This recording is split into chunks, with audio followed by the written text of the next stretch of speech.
Isang mapagpalang araw ng Panginoon muli sa inyo, mga kapatid, at mga bisita natin at mga regular na nakakasama natin sa ating panambahan. At muli sa mga nanonood sa ating live streaming. Para sa mga naniniwala sa Biblia, si Haring Solomon ang pinakamarunong at pinakamatalinong tao sa kasaysayan, bukod sa Panginoong Jesucristo. Sabi niya sa Ecclesiastes 1:16 at 17, sabi ni Solomon, "Sinabi ko sa aking sarili, nagtamo ako ng malaking karunungang higit kaysa lahat ng nauna sa akin sa Jerusalem. At ang isipan ko'y nagtaglay ng malaking karanasan sa karunungan at kaalaman. At ginamit ko ang aking isipan upang alamin ang karunungan at alamin ang kaululan at kahangalan." Naalala natin kung nabasa niyo na yung salaysay na ito ni Solomon, noong nung mamatay si Haring David at siya yung maluluklok na kapalit ni David. Tinanong siya ng Panginoon kung ano ang kanyang hihilingin. Hindi siya humiling ng kayamanan, ang hiniling niya ay karunungan para kanyang mapagharian, mapamahalaan yung kanyang bayan. At nalugod ang Panginoon kay Solomon at pinagkalooban siya ng dakilang karunungan, at bukod doon, binigyan din siya, pinagkalooban din siya ng walang katumbas na kayamanan, na napakalaking kayamanan, napakayaman, pinayaman ng Panginoon si Solomon. Ngunit sino nga ba ang tunay na marunong ayon sa Biblia? At ito ang sasagutin ng ating teksto ngayong umaga. Puntahan natin ang magiging teksto natin sa sulat ni Apostol Santiago sa Kabanata 3, talata 13 hanggang 18. Sino ang marunong at maunawain sa inyo? Ipakita niya sa pamamagitan ng mabuting pamumuhay ang kanyang mga gawa sa kaamuan ng karunungan. Ngunit kung kayo'y mayroong mapapait na paninibugho at pagiging makasarili sa inyong puso, huwag kayong magmalaki at huwag kayong magsinungaling laban sa katotohanan. Hindi ito ang karunungang bumababa mula sa itaas, kundi makalupa, makalaman, may sa demonyo. Sapagkat kung saan mayroong paninibugho at pagiging makasarili, doon ay mayroong kaguluhan at bawat gawang masama. Ngunit ang karunungang buhat sa itaas, unay malinis, saka mapagpayapa, banayad, mapagbigay, puspos ng kaawaan at ng mabubuting bunga, walang pagtatangi, walang pagkukunwari. At ang bunga ng katuwiran ay itinatanim sa kapayapaan ng mga gumagawa ng kapayapaan. Palayan pagpapasa ng salita ng Diyos, tayo may manalangin. O Ama naming Diyos, maraming salamat sa pagkakataon na kami muling magbubulay ng iyong mga salita. Hindi mo kami, O Diyos, Panginoon, ng pagkaunawa, ng iyong Espiritu magbukas ng aming mga unawa at makita namin ang katotohanan na naririto sa iyong mga salita at aming pakinabangan sa amin ng mga mananampalataya, maging sa mga hindi pa nakakaabot sa pananampalataya kay Jesucristo. Ipagpala mo rin nawa sa kanila, Panginoon, ang mga pagpapala ng iyong salita na aming pagmimilayan ngayong umaga. At ikaw, O Diyos, ang maluwalhati sa pagbulay namin na ito ng iyong salita. Ikalangin namin sa pangalan ng aming Panginoon Jesucristo. Amen. Isabot natin sandali yung mga nagaanan natin dito sa sulat nito ni Santiago, dito sa sinusundan. Nakita natin yung kahalagahan ng pag-iingat sa pananalita sa talata 1 hanggang 12. Sa kabanata 1 at 2, pinapakita ni Santiago yung katotohanan ng ating mga gawa ay nagpapahayag ng katotohanan o kawalang katotohanan nung inaangkin nating pananampalataya. Ang ating mga gawa ay magpapatunay ng ating pananampalataya. Kaya yung sabi niya, yung pananampalatayang walang mga gawa, patay. Ibig sabihin, wala. Yung inaaming pananampalataya ay hindi totoo. At dito sa Kabanata 3 nga, pinagpapatuloy ni Santiago, yung tema na yon ng kanyang pagpapaliwanag. At yung sinusundan nga dito sa talata 1:12, ito ay may kaugnayan doon sa pananalita. At sinabi nga niya na hindi huwag maging mga guro ang lahat.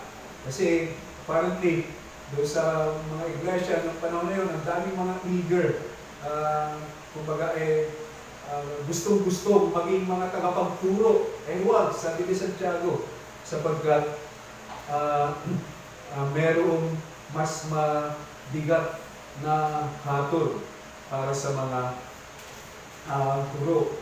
At binibigyan din nga ni Santiago yung kahalagahan ng pagpipigil sa pananalita. At bilang mga mananampalataya, dapat makita sa ating pananalita yung pagbabagong bunga ng Ebanghelyo. Sabi ni Santiago, subalit ang dila ay hindi napapaamo ng tao. Kaya kung yung isang tao ay mayroong pagpipigil sa kanyang pananalita at siya nag-aangking mananampalataya, yun ay magiging katibayan o patunay na totoo nga, mayroong ebidensya yung kanyang kaligtasan. Yung mapagbiyayang pananalita ay ebidensya ng biyaya ng pagliligtas ng Diyos na naranasan noong taong yun. Sa Colosas 4:6, ang inyong pananalita naway laging maibiyaya, mapagbiyaya yung pananalita. Dito sa ating teksto, tinatanong ni Santiago, sino ang marunong at maunawain sa inyo? O sino ang nakakaunawa? Sino ang marunong at nakakaunawa? Merong pangunawa. Yung salitang marunong, ito ay galing sa isang salitang Griego na tumutukoy sa maayos na pagsasabuhay ng mga alituntunin ng mabuti at masama. Yung mga prinsipyo ng moralidad, ng pagtitimbang ng mabuti at masama, ito ay isinasabuhay noong taong marunong. At yung salitang maunaway naman o nakakaunawa, ito ay tumutukoy naman sa katalinuhan at kaalaman tungkol sa mga bagay-bagay. Merong kaalaman at marunong na inilalapat sa pamumuhay yung nalalaman. So yun ay tinatanong ni Santiago, sino yung taong marunong at may pangunawa? At kaya tinutukoy niya dito ay yung taong namumuhay ng matuwid at gumagawa ng mabubuting gawa. At dahil tanging sa pamamagitan lang ng pananampalataya kay Jesucristo sa Ebanghelyo, maaaring mapaging matuwid ang tao. Kaya sa madaling salita, ang tinatanong niya rito na sino ang marunong ay yaong mananampalataya na nagpapakita ng mga ebidensya ng kanyang pananampalataya sa kanyang pamumuhay.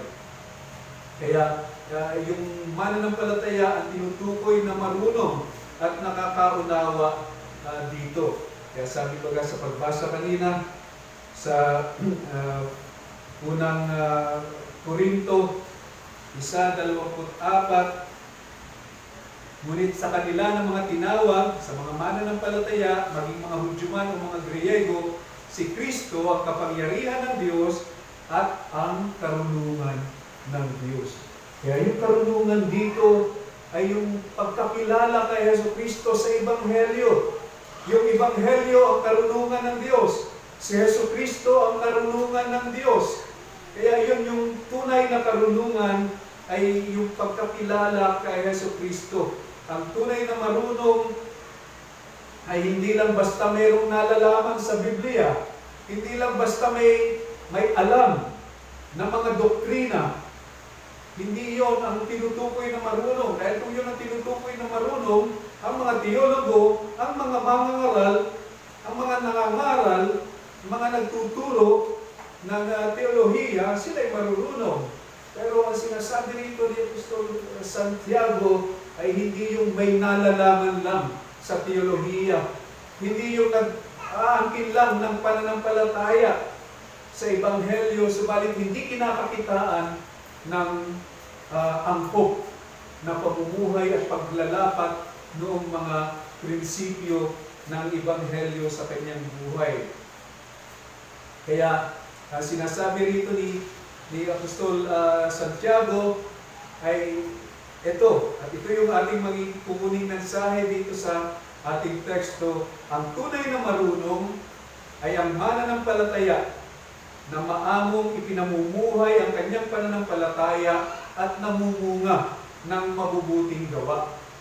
Ang tunay na marunong ay hindi yung nag-aangkin lang ng pananampalataya pero walang makita sa kanyang pamumuhay na angkop na pagsasabuhay ng kanyang pananampalataya. So, ang tunay na marunong ay ang mananampalataya na maamong ipinamumuhay ang kanyang pananampalataya at namumunga ng mabubuting gawa. Ano nga uli yung natutunan natin tungkol sa pagiging maamo? Ano ba yung maamo? Yung maamo ay isang tao na ang kanyang kakayahan, isang mananampalataya na ang kanyang kakayahan ay ipinapasakop, ipinapagamit, ipinapasakop sa kanyang Panginoon at siya'y ginagamit ng kanyang Panginoon at siya'y kapakipakinabang sa kanyang Panginoon. Yun ang taong maamo. Hindi nagigiit ng kanyang sariling mga gusto, bagkus yung kanyang kagustuhan, ipinasasakop sa kanyang Panginoon para maggamit ng kanyang Panginoon sa kanyang layunin. Kagaya ng kabayo. Ang kabayo ay yung maamong kabayo, hindi ito nagigiit ng kanyang sariling gusto. Bagkus, yung kabayo ay sumusunod doon sa may hawak ng renda. At ganyan ang Kristiyano, ganyan ang gawin nating larawan ng maamong mananampalataya, ng marunong na mananampalataya, na maamong nagpapasakop sa kanyang Panginoon para sa kanyang layunin. Kaya sa pagsagot na ito ni Santiago kung sino ang marunong at nakakaunawa, pinagsasalungat niya ngayon yung dalawang karunungan, yung lisyang karunungan, yung karunungan hindi nanggagaling sa Diyos, hindi nagmumulaan niya sa itaas, at yung karunungan na nagmumula sa itaas. So paggulayan natin yung dalawang yaon, yung lisyang karunungan at ang tunay na karunungan. Una, yung karunungang hindi mula sa Diyos, yung lisyang karunungan. Sabi ni Santiago, ngunit kung kayo'y mayroong mapapait na paninibugho o pagkainggit at pagiging makasarili sa inyong puso, huwag kayong magmalaki at huwag kayong magsinungaling laban sa katotohanan. Hindi ito ang karunungang bumababa mula sa itaas. Ayon pa rin nga sa tema ng nauna niyang ipinapaliwanag kung anong tunay na pananampalatayang pinatutunayan ng mga gawa, sinasaway pa rin niya rito yung lisyang pananampalataya na siyang tinutukoy ng lisyang karunungan. Nung taong nag-aangkin na may pananampalataya, pero yung kanyang inuugali, yung kanyang pamumuhay ay salungat doon sa katotohanan ng kanyang pananampalataya. Kung merong, sabi niya, kung merong mga saloobin ng paninibugho, pagkainggit, jealousy, at makasarili sa puso, hindi niya siya dapat magmapuri sa kanyang pananampalataya. Yung salitang isinali na pagiging makasarili, ayon sa isang dalubhasa, ito ay tumutukoy doon sa selfish ambition. Yung makasariling ambisyon. Ito ay galing sa isang salitang Griego na nangangahulugan ng makasariling pagsisikap na makuha yung isang tungkuling pampolitika. Pamilyar tayo sa ganyan. Yung mga yung mga politiko na ginagawa ang lahat ng pwede niyang gawin kahit na mga, sabi niya, by hook or by crook, makuha niya yung tungkulin, yun yung tinutukoy, itong selfish ambition, yung makasariling ambisyon, na kahit na yung mga pamamaraan ay hindi makatarungan, nakakapaminsala, gagawin niya dahil doon sa kanyang makasariling ambisyon. Kapag meron na niya kayong ganyan sa inyong mga puso, sinasabi ni Santiago, huwag kayong magmalaki. Parang ang pinatutungkulan niya rito ay yung pagkakampi-kampihan. Doon sa sinaunang iglesia, merong mga faction na nangyayari. Actually, yun yung pagka tinignan natin sa concordance yung salitang ito na selfish ambition, isang kahulugan nun, faction. Yung pagkakapangkat-pangkat ba, kampi-kampihan, na ang nangyayari doon sa iglesia, nagkakaroon ng gano'n. Kaya kahit nga si Pablo, binabanggit niya ito sa unang Korinto 1, sabi ni Pablo, sapagkat iniulat sa akin ng mga kasamahan ni Chloe ang tungkol sa inyo, na sa inyo ay may mga pagtatalo-talo, mga kapatid. Ang ibig kong sabihin ay ang bawat isa sa inyo ay nagsasabi, ako'y kay Pablo, ako'y kay Apollos, ako'y kay Cephas.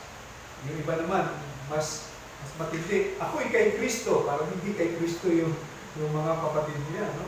So, merong factions doon sa iglesia. Marahil yan yung pinatutungkulan itong pananalita na ito ni Santiago. Ang bawat isa ay nagmamalaki sa kanilang mga inaangkin na mga pangkatin. Ako'y kay Pablo, nagmamapuri siya kay Pablo. Ako'y kay Apollos, nagmamapuri siya kay Apollos. So sabi ni Santiago, kung kayo'y mayroong ganyan sa inyong mga puso, may mga factions, merong pangkat-pangkat na nagkakampi-kampihan, nagkakahati-hati ang iglesia, hindi kayo dapat magmalaki. Yun yung sinasabi ni Santiago.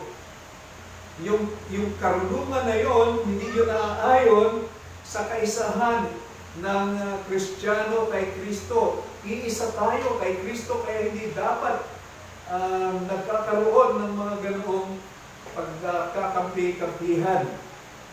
At sabi ni Santiago, ang karunungan iyon ay hindi galing sa Diyos.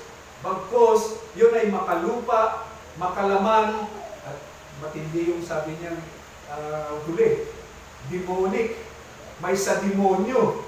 Yan yung sinasabi ni Santiago. Paano natin malalaman kung yung ating pag-iisip, sinasabi o ginagawa ay mula sa karunungang hindi galing sa Diyos, o makalupa, makalaman, o galing sa demonyo? Mahirap sabihin niya ng basta-basta na lang, no? Kung ang ginagawa natin, meron tayong mga ginagawa, may nakikita tayong ginagawa yung ating mga kapatid, paano natin masasabi na yan ay sa demonyo? Mahirap sabihin yan sa mga kapatid. Pero ang sabi ni Pablo, malalaman natin yan, ng ating mga sarili, kung mayroong paninibugho at pagiging makasarili, doon ay mayroong kaguluhan at bawat gawang masama. Yung mga resulta ng pagkamakasarili at pag-alintana lang sa sariling kapakanan ay hindi karunungan galing sa Diyos. Doon natin makikita, doon sa resulta, nagkaaway-away dahil nga mayroong mga inggitan, mayroong mga paninibugho at mga makasariling mga interest. Nagkakaroon ng kaguluhan, nagkakaroon ng pagkakahati-hati sa iglesia. Kaya, yung puntong pinapakita rito sa atin ni Santiago, ang mga bunga ng karunungan hindi mula sa Diyos ay kaguluhan at hindi pag-ayos o pag-ayon sa kalooban ng Diyos, paglayo sa kalooban ng Diyos, nagwawatak-watak, nagkakaroon ng kaguluhan sa iglesia. Yung karunungan na yun ay hindi galing sa Diyos, yun ay galing sa demonyo. Isang malinaw na ilustrasyon nito yung pangyayari sa Mateo 16, talata 22 at 23. Sabi lang sa verse 22, at inilayo siya ni Pedro at sinimulang pigilan siya na sinasabi, huwag nawang itulot ng Diyos, Panginoon. Hindi kailanman mangyayari ito sa iyo. Yung sinabi ng Panginoong Jesucristo na siya'y papatayin ng mga punong pari at ng mga eskriba, sinaway siya ni Pedro. Hindi, sabi ni Pedro, hindi mangyayari yan sa iyo kailanman, Panginoon. Pero lumingon si Jesus at sinabi kay Pedro, layuan mo ako, Satanas. Ikaw ay isang katitisuran sa akin, sapagkat hindi mo iniisip ang mga bagay ng Diyos, kundi ang mga bagay ng tao. Yung naisip ni Pedro ay kapakanan ng Panginoong Jesucristo, hindi ba? Hindi mangyayari ang Panginoon. Pagtatanggol kita. Marahil tayo rin, ganoon din, di ba? Kung nanduro tayo, ganoon din marahil, sasabihin natin sa Panginoon, hindi, Panginoon, pagtatanggol ka namin. Mabuti, di ba? Maayos yung isip ni Pedro. Automatic yun, dahil iniibig niya ang Panginoon, hindi niya maaatid na mangyari sa kanyang Panginoon, na siya ipapatayin ng mga pinakapunong pare, ng mga pinuno, at ng mga eskriba. Pero ano sabi ng Panginoon sa kanyang pag-iisip? Galing daw yun kay Satanas. Tinawag na si Pedro na Satanas. Layuan mo ako, Satanas. Kaya, merong maaayos na ginagawa o iniisip tayo, magagandang hangarin, subalit kung ito ay hindi ayon sa kalooban ng Diyos, ito ay galing sa laman. Hindi ito karunungan na nanggaling sa Diyos. Kaya ganun si Pedro, ay sapagkat hindi pa niya nauunawaan ang sinasabi sa kanya ng Panginoong Jesucristo. Hindi niya alam yung kalooban ng Diyos nung panahon na yun.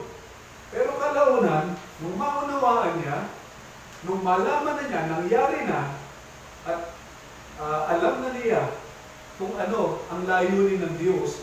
Di ba ito ang sabi niya sa unang Pedro 2:24, sa sulat niya sa unang Pedro, napakaraming mga bagay na hindi dati iniisip ni Pedro. Ano sabi niya? Sa unang Pedro 2:24, siya mismo ang nagdala ng ating mga kasalanan sa kanyang katawan sa punong kahoy, upang tayo'y mamatay sa mga kasalanan at mabuhay sa katuwiran. Dahil sa kanyang mga sugat ay gumaling tayo. Hindi ba magkaiba doon sa pag-iisip ni Pedro na hindi mangyayari sa iyo, Panginoon? Ngayon na naunawaan niya kung ano ang kamatayan, ang kahalagahan ng kamatayan ni Jesucristo, kanyang ipinapangaral na iyon ay para sa ating kapakanan. Siya mismo ang nagdala ng ating mga kasalanan sa punong kahoy. Ano pinapakita nito sa atin? Kaya tayo nag-iisip ng mga bagay na hindi sang-ayon sa karunungan ng Diyos ay sapagkat hindi natin nalalaman ang kanyang kalooban. Yung mga bagay na hindi natin nalalaman, nag-iisip tayo, nagsasalita tayo, at gumagawa tayo ng hindi ayon sa kanyang kalooban. So ano ang dapat mangyari? Alamin ang kalooban ng Diyos para tayo ay hindi mahulog, tayo ay hindi mapagaya sa mga ang karunungan ay karunungan lang ng sanlibutan, karunungan lang ng laman, karunungan ng demonyo, karunungan ni Satanas na lumalayo sa kalooban ng Diyos.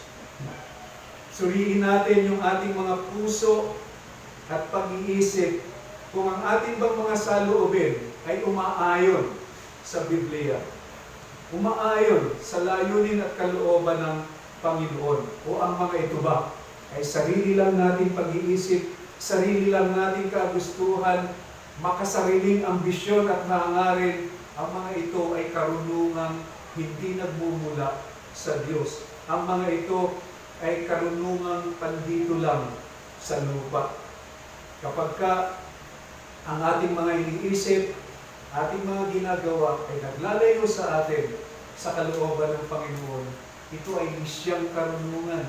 Ito ay karunungan lang ng tao, ng sanlibutan, ng makasalanang puso, ng makasariling puso, at maaaring iniuudyok lang sa atin ng kaaway. Kaya mag-ingat tayo. Sabi ni J. Legon Duncan, a person who has not subdued, o yung isang tao hindi napapangibabawan ang kanyang sarili, hindi niya napangingibabawan yung kanyang sarili, hindi nagtakwil sa sarili, at hindi ibinigay ang kanyang sarili sa paglilingkod sa Diyos at sa kanyang mga kapatid at kapwa, ay hindi nakakaalam ng tunay na karunungan. So ganyan ang karunungang hindi nagmumula sa Diyos. Maging aware tayo na meron tayong mga iniisip na hindi karunungan ng Diyos. Karunungan lang ng sarili, ng makasariling puso, at hindi natin namamalayan, idinidikta pala sa atin. Ipinapasok pala sa ating mga pag-iisip ng kaaway. Kaya sabi ba ni Santiago, may sa demonyo. Yun yung karunungan na hindi nagmumula sa itaas. Paano ba matatamo yung karunungan na nagmumula sa itaas? Andito na sa baba. Ito na yun. Ibinaba na sa pamamagitan ng ating Panginoong Jesucristo. Sa kanyang katungkulan bilang propeta, ibinaba, dinala sa atin, inihatid sa atin ng Panginoong Jesucristo ang salita, ang karunungang nagmumula sa itaas. At sa Ebanghelyo, si Kristo ay naging karunungan para sa atin. So ito yung yan yung karunungan hindi mula sa Diyos. Ngayon naman, yung karunungan na mula sa itaas o mula sa Diyos. Sabi sa verse 17, ngunit ang karunungan buhat sa itaas, unay malinis, saka mapagpayapa, banayad, mapagbigay, puspos ng kaawaan at ng mabubuting bunga, walang pagtatangi, walang pagkukunwari. Matapos ipakita ni Santiago yung mga pagkakakilanlan ng karunungan hindi mula sa Diyos, pinapakita naman niya rito kung ano yung totoong karunungan na nagmumula sa Diyos. Pansinin natin na ang karunungan ito ay hindi natatamo sa pamamagitan ng katalinuhan ng tao. Hindi ito maiisip ni Einstein. Hindi ito maiisip ng mga philosophers. Aristotle, Socrates, sinasabi nila, ang pinakamatalino o pinakamarunong daw na tao sa kasaysayan, yung mga hindi naniniwala sa Biblia, hindi naniniwala kay Solomon, si Socrates. So hindi ito matututunan sa pamamagitan ng katalinuhan at pagsisikap ng mga matatalino, ng mga marunong na tao. Kaya ang tuklang na kaakibat nito ang kapakumbabaan. Kaakibat ng karunungan na ito na nagmumula sa Diyos ay yung kapakumbabaan. Yung hindi pagmamarunong, hindi pag-aangkin ng katalinuhan. Kaya baga doon sa pagbasa natin kanina, sabi sa unang Korinto 1:16 hanggang 18, sapagkat tingnan ninyo ang inyong pagkatawag, mga kapatid. Kakaunti sa inyo ang matatalino ayon sa pamantayan ng tao. Hindi marami ang makapangyarihan. Hindi marami ang isinilang na marangal. Kundi pinili ng Diyos ang mga bagay na kahangalan sa sanlibutan upang kanyang hiyain ang matatalino. Pinili ng Diyos ang mga bagay na mahihina sa sanlibutan upang kanyang hiyain ang malalakas. Pinili ng Diyos ang mga bagay na mababa at hinahamak sa sanlibutan, maging ang mga bagay na walang halaga upang pawalang saysay ang mga bagay na mga halaga. At sa 29, upang walang sino man ang magmalaki sa harapan ng Diyos. Ganito raw ang pagkatawag sa atin, mga kapatid. Kaya sinasabi ni Pablo na tinawag ng Diyos ang mga itinuturing ng sanlibutan na mga mabababa, walang mga pinag-aralan, hindi marurunong. Pinili ng Diyos tayo na hindi mga dakila sa sanlibutan upang hiyain ang mga marurunong, upang hiyain ang mga nagmamakuri sa kanilang mga sarili, at upang walang sinuman ang magmalaki sa harapan ng Diyos. Yan yung ating pagkakakilanlan. At dapat lang na dahil ang karunungan ito ay kaloob ng Diyos sa atin, na mga hindi naman marunong sa sanlibutan, ito ay dapat lang na magbunga ng saloobin ng kapakumbabaan. At pagkatapos, nagbigay si Santiago ng 7 mga katangian ng karunungan mula sa Diyos. Una, sabi niya, ito ay malinis. Ang tinutukoy ng pagiging malinis diyan ay hindi malinis sa katawan. Bagkus, ang pinatutungkulan niyan, isinasalungat doon sa merong pagkainggit, doon sa merong makasariling mga ambisyon. Yung malinis, wala nung mga ganon. Walang pagkainggit. Walang makasariling ambisyon na ginagawa ang lahat by hook or by crook. Sa mabuti o masamang paraan, gagawin niya ang lahat para makuha yung kanyang ambisyon. Walang ganon ang karunungang nagmumula sa Diyos. Walang inggitan, walang selosan. Bagkus, merong mapagpakumbabang saloobin at nagagalak sa mga pagpapala ng kanyang mga kapatid. So yun yung malinis. Sabi ni Leslie Mayton, nangangahulugan ito na sa mga paglilingkod sa Diyos ay lubos na naglilingkod sa Kanya at hindi ka alinsabay noon ay naghahangad ng kanyang pansariling mga interes. Hindi niya ganyan. Yung mga merong karunungang galing sa Diyos. Malinis. Walang pagkainggit. Walang pansariling interes o ambisyon sa kanyang paglilingkod. At ikalawa, mapagpayapa. Yung salitang Griego na ginamit dito ay sa ilang mga dalubhasa, 2 beses lang ginamit sa Bagong Tipan. Dito at saka sa Hebreo 12, talata 11. At ginamit ito na tumutukoy doon sa mapayapang bunga ng katuwiran na idinudulot ng pagdisiplina ng Diyos sa kanyang mga anak. Yung marunong na pananaw ng isang mananampalataya sa pagdidisiplina ng Panginoon sa mga pagsubok, sa mga pagtuturo at pagsasanay ng Diyos sa atin bilang isang pagkakapatiran na dapat nagpapanatili ng payapang relasyon sa isa't isa.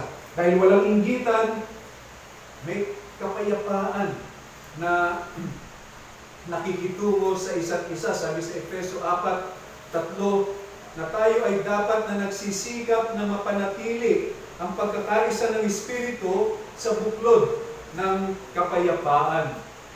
Nagtitiis yung mananampalataya sa disiplina ng Panginoon.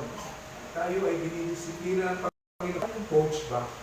Yung isang coach ng mga atleta na pinadadaan sa mahihirap na ensayo, pag-i-ensayo yung mga atleta para lumakas. At ganoon din tayo sa pamamagitan ng mga pagsubok, ng mga disiplina at sa mga mabibigat na probidensya ng Panginoon, tayo ay sinasanay rin ng Panginoon. Natututo tayo ng pagtitiis. Kaya magsasabi ni Santiago rito sa umpisa, sa talata 2 ng kabanata 1, James 1:2 and 2-4, ituring natin na lahat kagalakan kapag tayo dumaraan sa iba't ibang mga pagsubok. Dahil tinuturuan tayo ng mga ito na magtiis at may ginagawa ang pagtitiis, tayo ay ginagawang sakdal at nasasangkapang lubos. Ginagawa tayong perfecto na may kakayahan na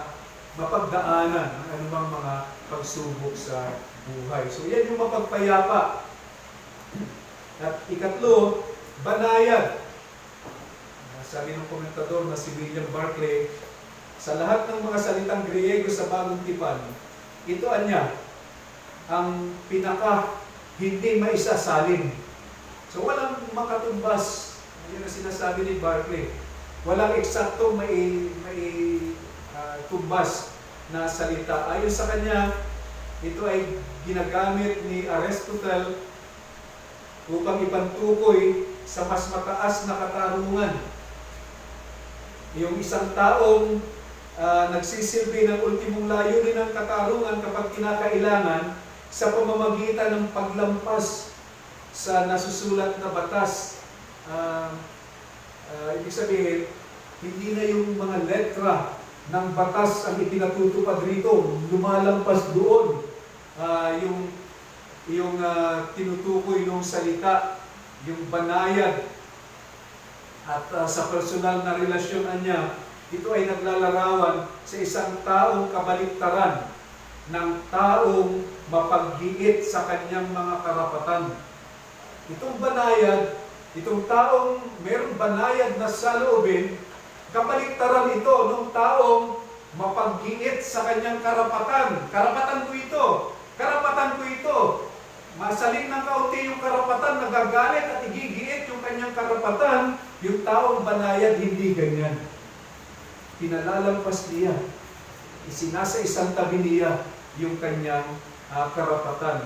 Yung taong banayad, gentle sa English, ay isang taong mapagparaya at mapagtiis sa kanyang kapwa. Hindi palagiit noong kanyang mga karapatan. So yan yung banayad. At yung mapagbigay, ibig sabihin naman nung salitang iyan ay bukas sa katwiran, nakikinig ng katwiran. Hindi isang taong sarado ang isip na hindi nakikinig sa paliwanag, ayaw makinig sa paliwanag ng iba. Ito yung taong mapagbigay, mapagpaninuhod sa katwiran ng iba. Kabaliktaran ng isang taong mahilig makipagtalo at ayaw makinig sa paliwanag. At yung kasunod, puspos ng kaawaan at ng mabubuting bunga. Yung awa ay isang katangian ito na kaakibat ng kabutihan ng Diyos, yung goodness ng God. Isa yan sa feature, tampok noong kabutihan ng Diyos, kagaya ng pag-ibig, ng kahabagan, biyaya. So yan ay mahalagang katambal ng pag-ibig na namamalas o dapat namamalas sa atin, yung pagiging mahabagin, pagiging maawain na tayo ay nagbibigay, gumagawa ng mabubuting gawa para sa mga nangangailangan. Pinuko na yan ni Santiago sa Santiago 2, 15 at 16. Kung isang kapatid na lalaki o babae ay hubad at walang kakanin araw-araw, at ang isa sa inyo ay magsabi sa kanila, magsiya o magsihayo kayo ng payapa. Kayo'y magpainit at magpakabusog. Pero wala nang ibinibigay sa kanila, hindi binibigay sa kanila yung mga bagay na kailangan ng kanilang katawan, ano ang mapapakinabang noon? So ang mabubuting gawa, ang tinutukoy na mabubuting gawa, ay yung mga practical na tulong. Hindi panalangin lang, sige, pag-pray ka namin. Nagugutom. Meron kang pagkain. May nanghihingi sa iyo ng pagkain. Sige, pag-pray kita. Meron kang pagkain. Walang pakinabang sa kanya yung prayer mo. Samantalang nasa kamay mo, yung merong pakinabang sa kanyang gutom. So yun yung mabuting gawa, mga practical na tulong. Yung good works, ito yung mga practical na bagay, na tulong na ginagawa natin sa mga nangangailangan. So yan yung mabubuting gawa na bunga ng kahabagan natin sa mga nangangailangan. At Anim, walang pagtatangi. Ibig sabihin, walang diskriminasyon. At ito ay meron uling pahiwatig doon sa Santiago 2, talata 1 at mga sumusunod, kung saan merong sitwasyon na merong pumasok na mahirap, ang itsura ay itsurang mahirap doon sa iglesia. Yung mga mananampalataya na dinatnan doon sa iglesia, bahala ka na dyan, maupo ka dyan sa sulok. Pero nung may dumating na mayaman, maraming alahas, magara, suot, inaalalayan nila papunta doon sa harapan. Hindi ka marapat yung ganyan. Hindi dapat magkaroon ng ganyang pagtatangi sa iglesia. Kaya sinasaway ni Santiago yung ganoong diskriminasyon. Hindi ganoon ang marunong. Hindi ganoon ang mananampalatayang may karunungang nagmumula sa Diyos. At pagkatapos yung walang pagkukunwari, hindi ipokrito, yung ipinakikita niya sa kanyang kapwa, sa kanyang mga kapatid, ay kung ano yung kanyang saloobin talaga. Kung ano ang laman ng kanyang puso. Ganito dapat niya ang kahinatnan ng taong marunong, yung may karunungang nagmumula sa Diyos, nagbubunga ng ganitong katuwiran. Yung sabi ni Apostol Santiago sa verse 18, at ang bunga ng katuwiran ay itinatanim sa kapayapaan ng mga gumagawa ng kapayapaan.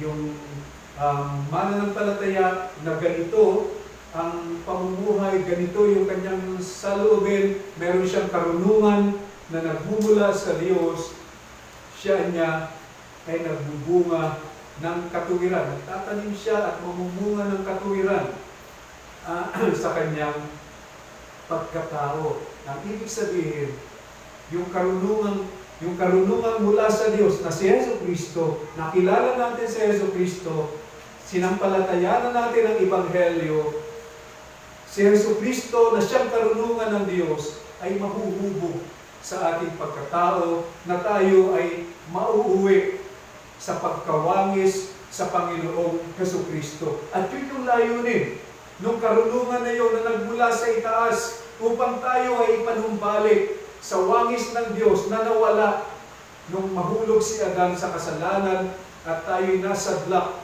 sa kalagayan ng pagkamakasalanan. Doon tayo hinango ng Diyos sa pamamagitan ng Ebanghelyo at sa pamamagitan ng karunungan ng salita, sa pamamagitan ng karunungan na nagmumula sa Panginoon, na ito binabasa, pinag-aaralan natin, natututunan natin, at ipinamumuhay, nahuhubog sa atin ang karunungan ng Diyos.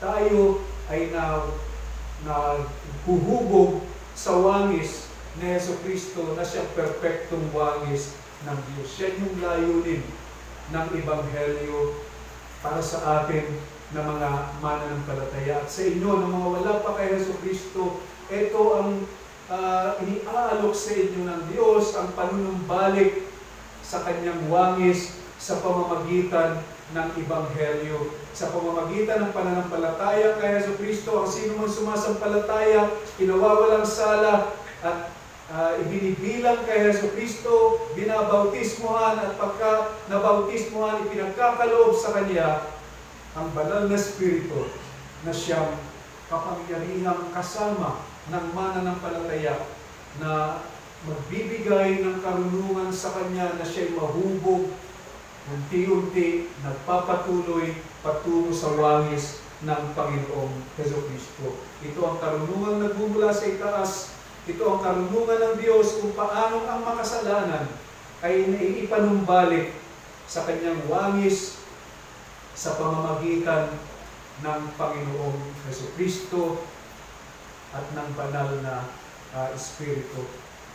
Ganito ang pagiging tunay na marunong, na yung ating pananampalataya ay ating ipamumuhay at mahubog sa atin, maipanumbalik tayo sa wangis ng Panginoong Hesukristo sa pag-iisip, pananalita, at pamumuhay. Ang ating maging mga saloobin ay kung ano ang saloobin ng Panginoong Hesukristo, at ang ating mga layunin sa ating pang-araw-araw na buhay ay kung ano ang layunin ng Diyos para sa atin. Iyan ang pagiging tunay na marunong. Kayo lang.